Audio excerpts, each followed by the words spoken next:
ኢትዮጵያ ውስጥ የሚገኙ የተለያዩ ተቋማት የደሞዝ ማሻሻያ በማድረግ ላይ ይገኛሉ። የደሞዝ ጭማሪው ለመንግስት ሰራተኞች፣ ለመንግስት ኢንተርፕራይዞችና ለዋና ዋና የመንግስት ተቋማት መደረጉም ይታወቃል። ይህ የደሞዝ ጭማሪ እርምጃ የተወሰደው የዋጋ ንረትና የኑሮ ውድነት በዜጎች ላይ በተለይም በከተማ ነዋሪዎች ላይ ከፍተኛ ጫና እያሳደረ ባለበት ወቅት ነው። መንግስት ካደረገው የደሞዝ ጭማሪ ጎን ለጎን በርካታ ተቋማትም የደሞዝ ጭማሪ አድርገዋል። ለመሆኑ የትኞቹ ኩባንያዎችና ተቋማት ከፍተኛ የደሞዝ ጭማሪ ያደረጉ ብለው ያስባሉ? ሰላም ቤተሰቦቻችን፣ ከፍተኛ የደሞዝ ጭማሪ ካደረጉ ተቋማት ጋር በተያያዘ ያዘጋጀነውን ዝርዝር መረጃ አንድ በአንድ ወደ እናንተ እናደርሳለን። እስከ መጨረሻው አብራችሁን ቆዩ።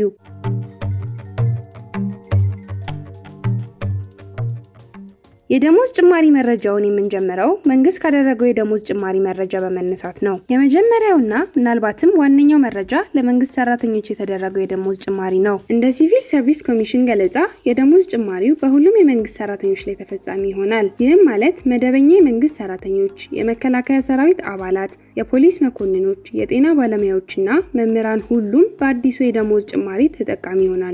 የገንዘብ ሚኒስትሩ አቶ አህመድ ሺዴ አጠቃላይ የደሞዝ ጭማሪ ወጪው 160 ቢሊዮን ብር እንደሚደርስ አስረድተዋል። የደሞዝ ጭማሪው የበጀት ምንጭ ከፌዴራል መንግስት የ2018 ዓ.ም መደበኛ በጀት ነው። ከዚህ በጀት ውስጥ ለመጠባበቂያ ተብሎ ከተያዘው ላይ ተቀናሽ የሚደረግ እንጂ ተጨማሪ የሚጸድቅ በጀት የለም ተብሏል። ከዚሁ ጋር ተያይዞ ከሀገር ውስጥም ሆነ ከውጭ ተቋማት የሚጠየቅ ብድርና አዲስ የሚታተም ብር እንደሌለ ነው የተገኘው መረጃ የሚያሳየው። የገንዘብ ሚኒስቴር በማህበራዊ ትስስር ገጹ ላይ የፌዴራል መንግስት የ2018 በጀት ዓመት ማጠቃለያ አቅርቧል።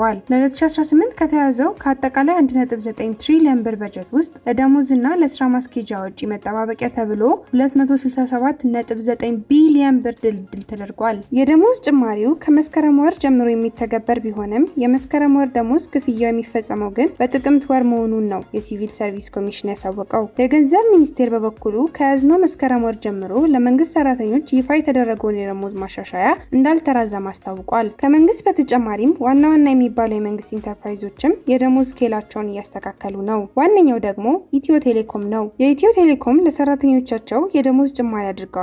ጭማሪው ግን ተቃውሞም ገጥሞታል። ኩባንያው በቅርቡ ለሰራተኞቹ የ17 በመቶ ደሞዝ ጭማሪ ማድረጉን በይፋ አሳውቋል። ውሳኔው በአመራሩና በሰራተኞች ማህበር ተወካዮች መካከል ለረጅም ጊዜ ከተደረገ ድርድር በኋላ 17 በመቶ እንዲሆን ከስምምነት ላይ እንደተደረሰ ተገልጿል። ከቅርብ ዓመታት ወዲህ እየታየ ካለው የውጭ ምንዛሪ ጭማሪ አንጻር ዝቅተኛ ደሞዝ ያላቸውን ሰራተኞችን ለመርዳት በማሰብ ከስምምነት ላይ መድረሱ ነው የተነገረው። ሆኖም ግን የደሞዝ ጭማሪው የኩባንያውን ሰራተኞችን አላረካም። ካለው የኑሮ ውድነት ጋር ሲነጻጸር ጭማሪው በጣም ትንሽ ነው ሲሉ በርካታ ሰራተኞች በይፋ ተችተዋል። እንደ ሰራተኞቹ ከሆነ የ17 በመቶ የደሞዝ ጭማሪው ከዋጋ ግሽበት፣ ከመኖሪያ ቤት ኪራይ እና ከዕለት ተዕለት ወጪዎች ጋር አብሮ የሚሄድ አይደለም። በጉዳዩ ላይ ተቋሙ የሚወስደው የተለየ እርምጃ ካለ እየተከታተልን የምናቀርብላችሁ ይሆናል። ቀጥለን የምንመለከተው የኢትዮጵያ አየር መንገድን ነው። የኢትዮጵያ አየር መንገድም ከደሞዝ ጭማሪ ጋር በተያያዘ ወሳኝ የሚባል እርምጃ ወስዷል። አየር መንገዱ ከፍተኛ የሆነ ትርፍ ማስመዝገቡን በቅርብ ይፋ አድርጓል። የኢትዮጵያ አየር መንገድ ባለፈው የበጀት ዓመት 19 ሚሊዮን መንገደኞችን ለማጓጓዝ መቻሉን አሳውቋል። በ2017 በጀት ዓመት 7.6 ቢሊዮን የአሜሪካ ዶላር ገቢ በማግኘት ከፍተኛ ውጤት ማስመዝገቡን ነው ከድርጅቱ የተገኘው መረጃ የሚያሳየው። በዚህ ጠንካራ አፈጻጸም ምክንያት አየር መንገዱ ለሰራተኞቹ የ50 በመቶ የደሞዝ ጭማሪ ማድረጉን አስታውቋል። ይህ ትልቅና አስደሳች የደሞዝ ጭማሪ መሆኑን በርካቶች ገልጸዋል። ለሌሎች ተቋማትም ተመሳሳይ እርምጃ መውሰድ አለባቸው ያሉትም በርካቶች ናቸው። ብዙዎችም የአየር መንገዱ እርምጃ አንድ ተቋም ገቢው ሲጨምር ለሰራተኞቹ ማድረግ ያለበትን ነገር ያሳያል ብለዋል። የደሞዝ ጭማሪው በፌዴራል ተቋማት ላይ ብቻ የተወሰነ አይደለም።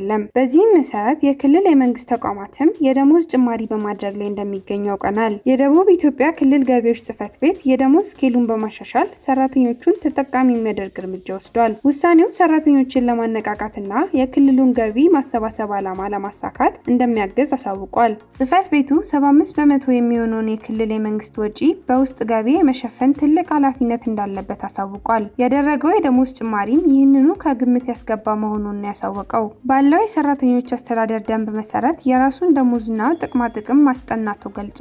ይህንን ተልዕኮ ለማሳካት እንዲቻልም የክልሉ መንግስት አዲሱን የደሞዝና የጥቅማ ጥቅም ማስተካከያ ማጽደቁን ነው የተነገረው። በዚህም መሰረት አዲስ የደሞዝ መነሻና የተፈቀደ ጥቅማ ጥቅም ዝርዝር ይፋ አድርጓል። በዚህ አዲስ የደሞዝ ጭማሪ መሰረት 17714 ብር ድረስ የደሞዝ ጭማሪ እንዲደረግ መወሰኑን ለማወቅ ችለናል። በሰራተኞች የስራ ደረጃ መሰረትም የቤት ኪራይ አበል መፈቀዱም ታውቋል። ቀጥለን ደግሞ ደሞዝና ጥቅማ ጥቅሞችን ያሻሻለውን የፍትህ ሚኒስቴርን እንመለከታለን።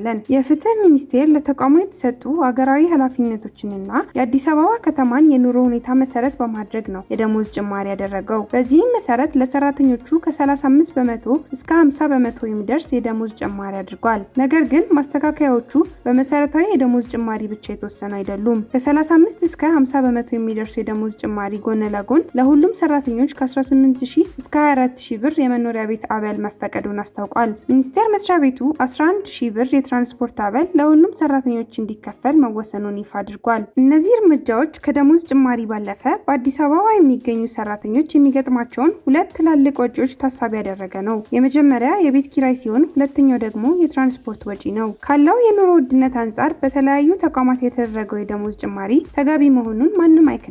ሆኖም የደሞዝ ጭማሪውን በሁለት መልኩ መመልከት ይገባል።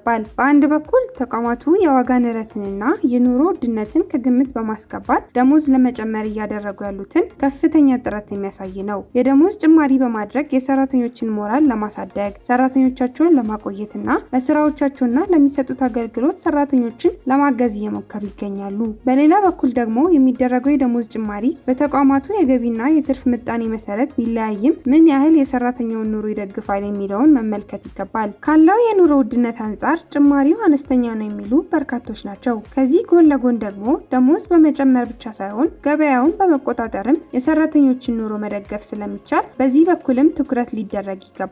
በበርካታ ተቋማት የተደረገው የደሞዝ ጭማሪ በጥቂቱም ቢሆን ለበርካቶች እፎይታ የሚሰጥ ነው። ለመንግስት ሰራተኞች፣ ለአየር መንገድ፣ ለቴሌኮምና ለክልል ተቋማት የተደረገው ጭማሪ ለጥቂት ጊዜም ቢሆን ተስፋን ይሰጣል። የረጅም ጊዜ መፍትሄው ግን የዋጋ ግሽበትን መቀነስ፣ የኑሮ ውድነትን ማረጋጋትና ኢኮኖሚን ማሳደግ መሆኑን ባለሙያዎቹ ይገልጻሉ። ለመሆኑ ለሰራተኞቹ ምን ያህል ደሞዝ መጨመር አለበት? ሀሳባችሁን አካፍሉን። ክብራትና ክብራን የአዲስ ቢዝነስ የዩቲዩብ ቻናል ተከታታዮች ይህንን ቻናል ሰብስክራይብ ሳታደርጉ የምትከታተሉ ከሆነ ቢዝነስ እና ተያያዥ ጉዳዮችን በተመለከተ አዳዲስ መረጃ ለማግኘት የዩቲዩብ ቻናሉን ሰብስክራይብ በማድረግ ቤተሰብ እንድትሆኑ በትህትና እንጠይቃለን።